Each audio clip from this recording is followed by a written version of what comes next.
enti so asofo bi betuma sore me so ne enti America sasere no tese enwan wafa na se wuji di pasa wa sore no wo bonify je bodi enche enye wankasa wa sore mom eye Kristo dia anya nyame nipa no la tie na Kyie-duah tabre no nipa sese ede ni Jeremiah akukuduro sa ede na ma Jeremiah the audacity the authority mani to make kasa sa mani me pese me de sedie e ka kire mo nie ma Jeremiah to me sa bre no mani to me ye de oyoye yes sa de ko de no na ma Stephen yes hallelujah noni. Keep on watching Why You Think Show. Philadelphia, me just say wajim so that adishi kronkron maka cho se woni papa ho no hu na eno tina da ne dan na so be na me kasa fidie so amasama me de kan ya da bia ba akopɛ ene se ye papa Stephen Adom Kyie-duah onyankopɔn ayi na ma o micronkron Ghana no orofo mama yen so papa mu ye na me gidi se ene ni eda se wenu abo kasa fidie so ana wemia subscription button so ama me se wajo ne dada so dia na ne mama wure so wemia like button so ye bewura ye papa di ma nya ho abotre ne ti mi ebia so a se eyena ubehie ni papa wabra bosesa denti a Ghana eni ewiase ba bibia twomani ebehwe ye papa Stephen Adom Kyie-duah no onye bibia o Bible say na John the Baptist wo ho a ono kura no bo kwan ede to ho ma eye yewura Yesu Kristo a ono nasem na ye di so nti yedi n'echi no nanso Bible say mra Yesu Kristo bae no ono nasem no na ye soronko nti ukenka trosem na Bible say na mpo na ma na suafo ni bi mu kura kodi yewura di Yesu Kristo echi papa oba yi sebi ono obi anko na mmom na no kasa oka eto nipa suom na no kasa oka yenya mfasodie firi na no kasa no munti ena ma dodo na etwe nani akohwe ye papa Stephen Adom Kyie-duah na ene Friday die semunim se papa oginem ewo Accra poku ase na odinsempa na to ama ne wiasa fa na bebia eno na mpese obeka mo na wode yenkoti papa na no asem na sasem we wote na still obakoso akotia kekakeka fo we ya na bisa ho se na wokura wo ba wiase ebeje die orofo yembonwure mumra Jeremiah pie Jeremiah jepo okwa sofos ete osofo ano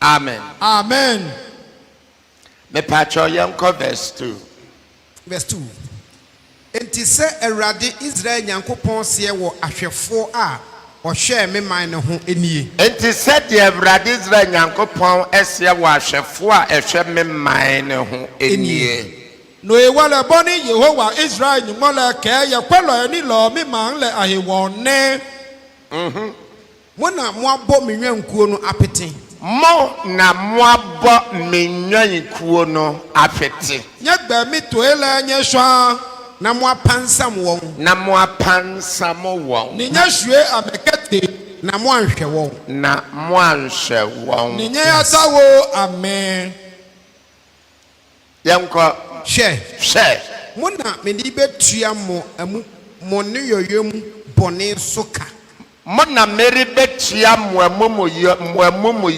bɔne so ka mo ne yoyom bɔne so ka na me ba wo nyane fe mo ne fonje le ahenyomo Yehowa ke Awurade kasa wo nyina pie fire obi anano ye nyina wo mantemo ena opie prekope se nyame asoma no na ka yue mo so osoma no asofo ne adifo so no obai na ka yue mo ene fe jepo ya moko ni wakala ya okpokpa akome no ni shikometo pe ejepo aka nyumo etule ni tumo na etule fe osafo ahi won na etule ti Jeremiah no kasane e wa Jeremiah e dan yue mo ne ya so bone nyani fe mo ni fonjin yen eno ne Jeremiah ne target no je Jeremiah a target monya smart kakra ye ya fi o ya ifi o na monsanya fast ni nye aka mo ahyin The one I mimi pie and mimi pesa me beya osofo. Be clear ni mi jepo e mi jepo aka mi ba ma cho osofo e. Me ba se me be destroy the ancient satanic stronghold. Me ba aka mi ba ma kumo abonsam ya jebu iwujini achachai efe. Na Jeremiah no wanka ne de saa. Si Jeremiah edwe enole na kan. Oko point ne direct. Ete point direct. Mwabo enwa no ahwete. Nye gbeto e anye swa. Mwa pansam won. Nye ya ne amekswa. Ena mwa nhwe won. Ni nye kwa ame. Ni amamiensa. Ni bi eten. Ena meme ba me say the ancient satanic strongholds. Ni mi woni mi ba mi ka abonsam ya jebu iwujin. Eya kwan miensa. Ejigbei eten. Eno na ye namoso pansam enwan no. No wacho waka gbeto e wo swa. Yaskata won. Wagba me ka swa. Yanhwe won. Wo hwea me no wo Ene kwa ya ame. bo won so apete. Ni wo ku say wo hwea me. Enti the same thing. E wo no ko beto e no ni. Praise the Lord. Hallelujah. Enti Jeremiah baye. E wo Jeremiah ba. Enyanhwefo so. Ye to kwalo no. Adom momfa moane nto fa modin. Roma onye nwanye ye enye fu asidio. Obiara woni Jeremiah anya adwene Jeremiah penso. Mo fe mo ko ni ka Jeremiah pa gbe ye ebe amliye. Na ekere se na asore no. No to aka. Enyame asore ana ono ane dia. Esomo nyumo Solomon lo alo le die nche ino. Enti se enne Iwo kaji mene. dia wo Bible ni mo esi pen. No ni yo malemri ni e ba pen. Mo hunu se no ana asa ya ba biem no ana. Yes. Aninya na aka do no esa eba eko ngelo. Praise the Lord. Hallelujah. Enti so asofo bi betuma asore me so Iwo kaji osafo ko anye ateshi awo miye. ni enti amekasa sere no. No iwo ni me yu okemo jinu. Na chese enwan wafa na. To aka to e okolo. Se wugidi pa se wa asore no. Kaji oyi ojogba ngaka osafo e. Enye wo bonify. Je bodi enche. Enye wankasa wa asore. Je bodi enche oso. Na mom eye Kristo dia pa. Si Kristo no lelenge. Ene nyame ni pa. No la nyungba mo. Tie na Kyie-duah. Yes. Go echulo dromo. We. Yes. Amen. Amen. Sabre no. No be amliye. Nipa sese edi ni Jeremiah akukuduro sa. Adesa bu akonta aka manage no ni Jeremiah kana ne ketwi salene. Edi na ma Jeremiah the audacity, the authority. Mani to make kasa sa. Many wa Jeremiah ka hebeka he wala yu ta kana kan. Praise him. Hallelujah. The mepese mede sedie eka kire mo nie. No ni ita wo ni mekamlo aka nyaji ene. The ma Jeremiah to me sabre no mani to me ye the oyoye. Yes. Sado ko dia no na ma Stephen. Yes. Hallelujah. No ni Jeremiah he wala ni eje ekafe. No ni ekafe ya no be amliye. No ni mi Stephen Adom Kyie-duah. Hebeka he wale ni mi hu mi kafi ono ni mi fi one. Jeremiah penso no. Jeremiah be ano. Nyame ama ne kwan wade be ho. Nyombo ha legbeye nokohi. Se ombeda asafo ano. Aka ebaka asafo na. Enti ono de obekasai. No ewo lele ebawie. Ebe hyehyɛ nkom. Neba hagbale. Na me Stephen Adom the most fortunate. Si mi Stephen Adom monimi ebani. Ode sa adwuma we hyɛ me nsa. E ka no tumo na wo mi den. Ɛna ɔsan ma me akwanya sɛ menyina so nsan demonstrate. Ni ha mi egbe aka mi damo no ni mi sa mi ka demonstrate. Enti ene wanye kefra wo beka sɛ me mate asɔre. No, me de sa akwanya yi ye demonstration na asɔfo monhwɛ me. namunsia. Mewa kaji nyefe kafo enye baka mi iche asafo. No, dabi. Si ikane kak benane mli demonstrative. Koni nye kwano ni nye kanse. Namun hono se. Onti asori emfa asori nincha wo course. Koni nyele ake ocheng asafo ni oke asafo e aflo o course no. Onti asori na wonfa asori no. Enye den. Enye o connection. Oche asafo ni oke asafo e afe o connection. Onti asori mfa asori ni nye care of. Oche asafo ni oke asafo e afe care of. Na woti asori a hunu senso se asori mba ni nyina ye Kristo dia.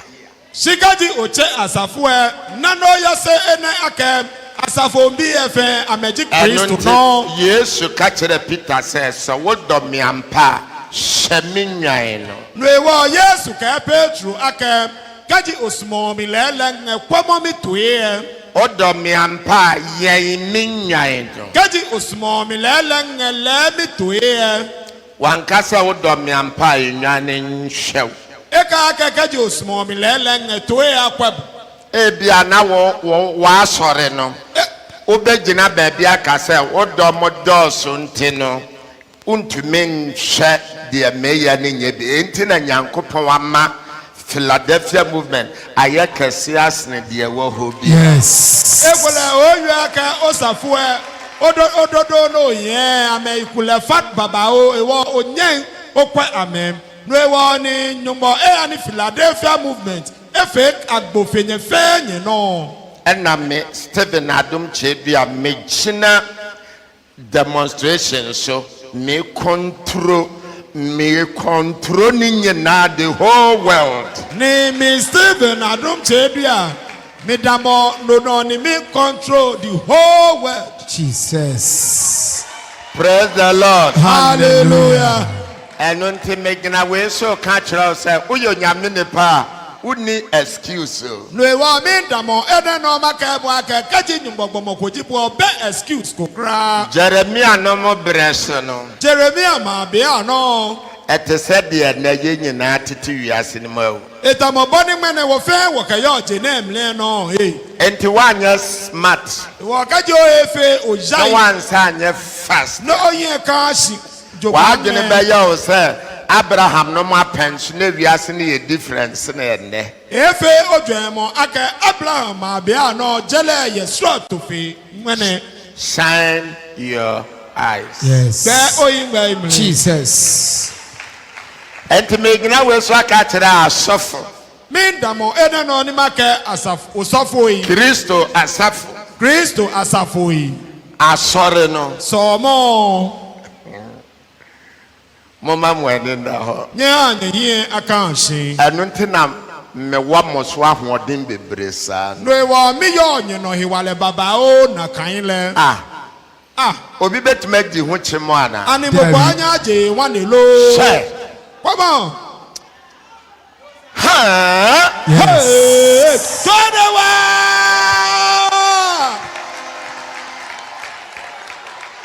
Praise the Lord. Nentowa. Nyanwanye ye nyefu ase. Na fiti de one asofo yi won wanim so on be sore me so. Mon number one, mon count one by one. Kajagbe clear no ni osofo ejie amenye aka ambate shika wo mi nyeka ni ame ekome enyo ete ko ni nyekwa. Osofo bi a wada doma no a wetuma sore me so. Osofo ko fe ko ni eka ododo na enye etehie wo mi. Mommy fan toto sanka ye boxing ring mo a enka mene ne ko how many rounds and so out of them. Yeah, wakati wa yaka. Kaji boxing ring mi she enye kalate dani egbeshi. One on them yako 15 rounds. Namo ete 15 rounds. 10 rounds. Debbie 10 rounds. Memma will knock out to man. That's right. Babu knockout Koni. Oh Jesus. Babu knockout Koni. But then tell you about no da. On some guy me the bar.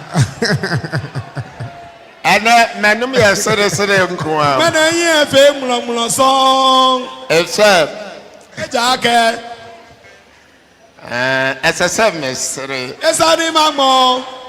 If you said, A jacket.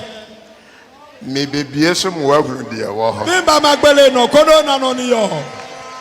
Enter Messer, It will be bubble fight. Messer, Make bubble fight. Obianya ne ho abotre. Mo fẹ́ mọ̀kò ana tree. Na Bible na fe na Adom wasoma me se me mbedi.